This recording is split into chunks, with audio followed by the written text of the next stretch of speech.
Assalaamu calaykum waraxmatullaahi wabarakaatuh.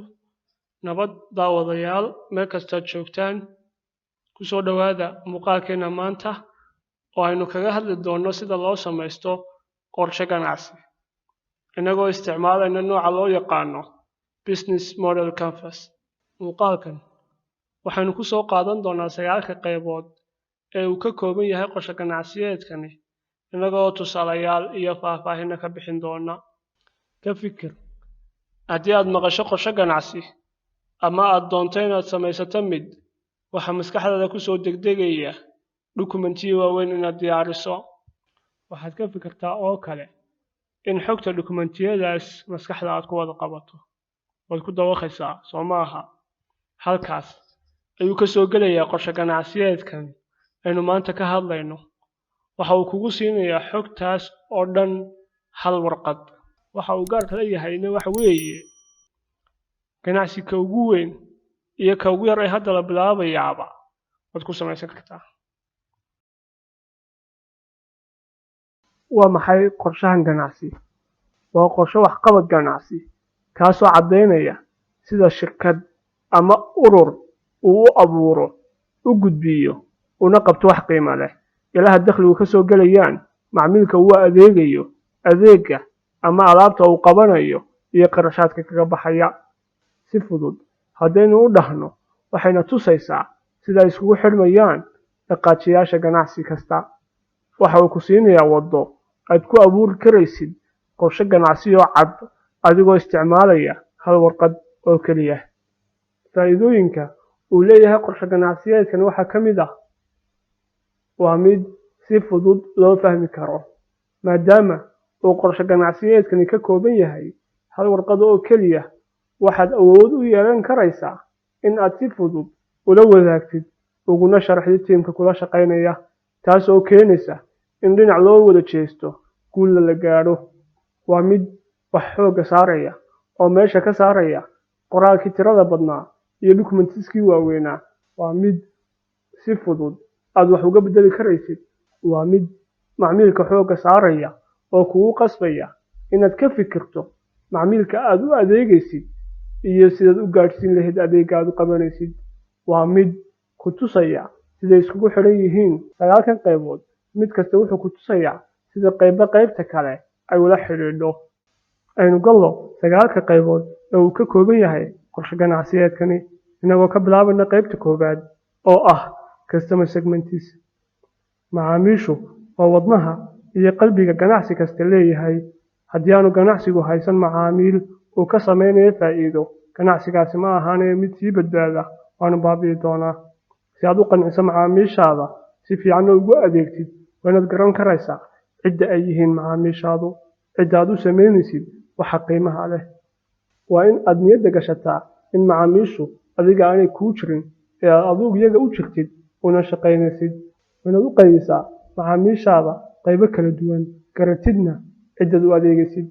Waxaad u adeegaysaa macaamiil guud oo aan lahayn sifooyin iyo waxyaabo kala qaybiya.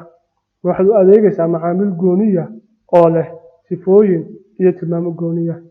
Waxaad u adeegaysaa macaamiil kala duwan, mid kastana uu leeyahay sifooyinkiisa iyo tilmaamihiisa. Qaybta labaad, value proposition. Qaybtan labaad waxay ku weydiinaysaa sababta ay macaamiishu adiga wax kaaga iibsanayaan ee dadka kale ee shaqadaada ama adeeggaaga bixiya kaaga dooranayaan. Waxaad ku weydiinaysaa waa maxay caqabadda haysta macmiilka aad xalinayso. Waa maxay faa'iidada aad ku soo kordhinaysid macaamiisha. Faa'iidada abuuraysa waa mid cusubba oo suuqu ku cusub tahay oo waxaan hore looga aqoon weeyaan. Waxa weeyaan mid qaabka aad u qabanaysaa uu ka sareeyo qaabka sida caadiga ah loo qabto.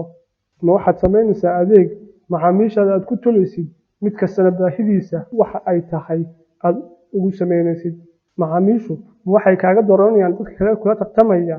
Adeeggaad haysaa waa wax dhisaynkiisu iyo qaabku u yaalla qurux badan yahay. Waxay kaaga dooranayaan shirkadda iyo nooca iyo tayada lagu yaqaano shirkaddaas. Waxa ay kaaga dooranayaan macaamiishu tartamayaasha kale waxaa qiimaha uu ka naasilan yahay oo ka jaban yahay dadka kula tartamaya. Macaamiishu waxay u dooranayaan adeeggaagan qarashka ayuu ka yareynayaa mise khatarta ayuu ka yareynayaa marka ay qaataan ay isticmaalaan adeegaaga. Qaybta saddexaad waa channelska. Channelska waxaanu kaga hadlaynaa si adeegga aad abuurtay macaamiisha aad u abuurtay uu gaari doono wadadee ayuu marayaa adeegga ama alaabta aad abuurtay si u gaadho macaamiisha. Wadooyinka ama channelska aad ku gaarsiin karayso macaamiishaada waxay noqon karayaan mid aad adigu leedahay oo aad awoodiisa iyo maamulkiisa leedahay, ama waxay noqon karayaan mid dad kale aad la heshiisay oo ay gudbinayaan adeeggii ama alaabtii aad adigu samaysay iyagu ay sii gudbinayaan. Qaybta afraad waa customer relationships. waxaad ku weydiinaysaa sidee baad u heli karaysaa, u haysan karaysaa, una horumarin karaysaa macaamiishaada. Ganacsigaaga ama shirkadaadu waa inay caddaysaa nooca ay la leedahay macaamiisha ay u adeegayso. Waxay la leedahay xiriir aan toos ahayn oo macmiilkii markaad shaqo ama adeeg u qabatid waad kala dhaqaaqdaan. Waxaad leedahay xiriir hoos u daadega oo noqda mid xidhiidhaysta. Ganacsigaagu waxa uu leeyahay tiim ka shaqeeya horumarinta xiriirka macaamiisha. Waxaad samaysay system automatic ah ama iskii u shaqeynaya kaasoo ka shaqeynaya jawaabista iyo la xiriirista macaamiisha. Qaybta shanaad revenue streams. qaybtan waxaanu kaga hadli doonaa dakhliga. Haddii macaamiishu ay tahay wadnaha ganacsigaaga, ogow dakhliguna waa halbowlayaasha ganacsigaaga. Waa inaad isweydiisaa sidee baan u sameynayaa lacag si aan usii jiro oo aan usii badbaado una sii shaqeeyo. Waa inaad isweydiisaa qiimaha ay macaamiishaadu ku bixinayaan adeeg kastaad qabanaysid. Ganacsi iyo urur kasta waxa uu leeyahay nooc uu soo xareeyo dakhliga. noocyada dakhliga loo soo xareeyana waxaa ka mid ah inaad iibinaysid alaab aad adigu leedahay taasoo dakhliga ka soo xareysid, in aad macaamiishaada u qabanaysid adeeg taasoo kaga qaadaysid qarashka ama lacagta marba inta ay isticmaalaan, inaad leedahay dhismayaal iyo guryo la kiraysto kuwaasoo ka soo xareysid dakhliga adiga oo macaamiishaada bishii ama muddadiiba kula heshiinaya lacag go-an, inaad bixin karaysid oggolaanshaha adeegad adigu leedahay in la sii bixiyo. Ganacsiyada qaar waxa weeyaan kuwo wax xayeysiiya kuwaasoo macaamiishooda ka qaada qarashka ama lacagta marba adeegga iyo alaabta ay wax xayeysiinayaan. aynu dib yar milicsano ilaa iminka intaaynu soo qaadanay. haddii adeegsid intaynu soo qaadanay ama ka soo hadalnay waxaynu soo buuxinay value propositionka iyo wixii midigta ka xiga. waxaynu soo dhisnay oo aynu soo fahanay wax kasta oo la xidhiidha macaamiisha. value propositionka qaybta ka xigta bidixdu waxay ka hadlaysaa wixii aad qaban lahayd sidaad u dhisi lahayd adeeg tayo leh wax soo saarkiisuna fiican yahay. qaybta lixaad key resources. qaybtan waxaynu kaga hadli doonaa kheyraadka uu u baahan yahay ganacsigu siduu u abuuro una gudbiyo wixii tayada lahaa ee uu abuuray, si uu u gaadho suuqa macaamiishiisana ula yeesho xidhiidh wanaagsan una soo xareeyo dakhli.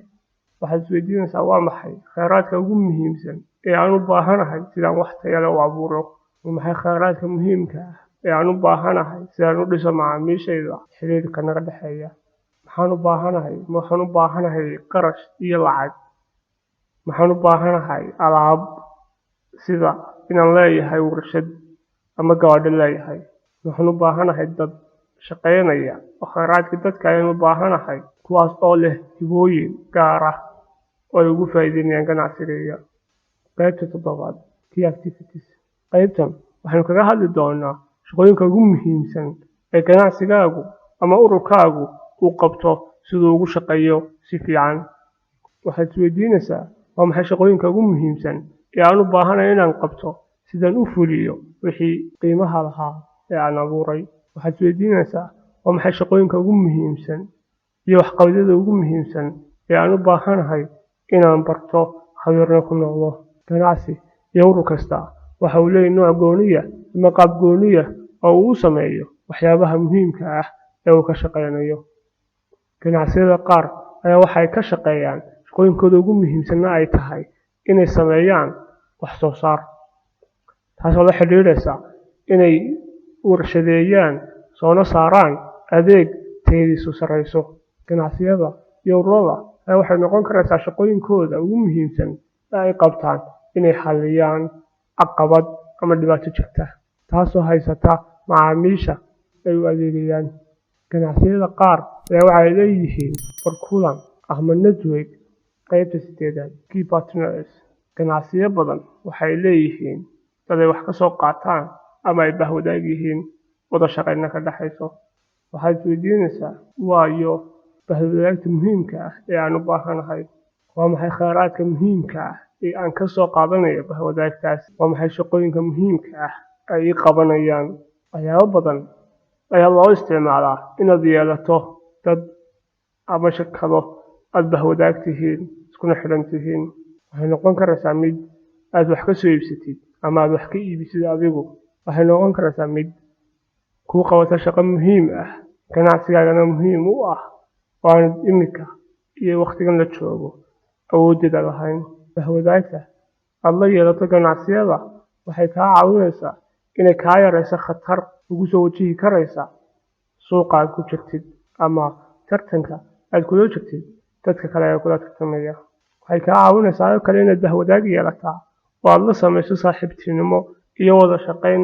Ganacsiyo kale way yar yihiin ganacsiyada sameeya ama haysta dhammaan kheyraadka ay u baahan yihiin si ay ganacsigooda sida ugu fiican ugu shaqeeyaan. Qaybta 9 Cost Structure. Qaybtan waxaanu kaga hadli doonaa kharashaadka ugu muhiimsan ee uu galo ganacsigaagu inta uu shaqaynayo. Kharashaadka uu ku abuuro wax qiimo leh ilaa uu ka gaarsiinayo macaamiisha kana soo saarayo dakhli. Waxaad ku weydiinaysaa qaybtan waa maxay kharashaadka ugu waaweyn uguna muhiimsan ee uu ganacsiga galo? Waa maxay kharashaadka aan u baahanahay inaan niyadda ku hayo mar kaste?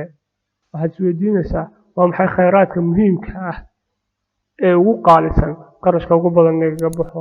Waxaad isweydiinaysaa waa maxay shaqooyinka ugu muhiimsan ee qarashka ugu badan ee kaga baxo? Intaa waxaanu ku soo gabagabeynay 9kii qaybood ee uu ka koobnaa qorshe ganacsiyeedkani.